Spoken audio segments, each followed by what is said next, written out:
Prophet Muhammed, peace be upon him, said, "The prayer of the person who does not perform ablution is not valid, and the prayer of the person who does not say Bismillah in the beginning is not valid." Step 1. Intention. In your mind say that you are making yourself pure for prayer.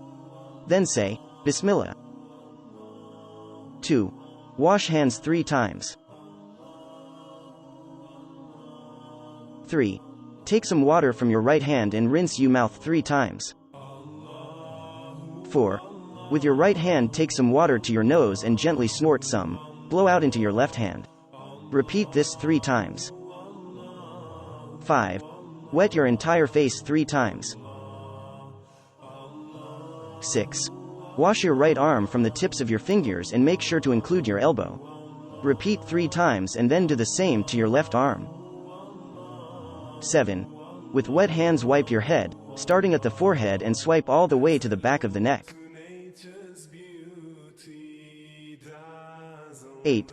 Wipe your ears using your thumbs to wipe behind and use the index finger to wipe the inside of your earlobe. Wash your right foot to include the ankle 3 times. Repeat on the left foot.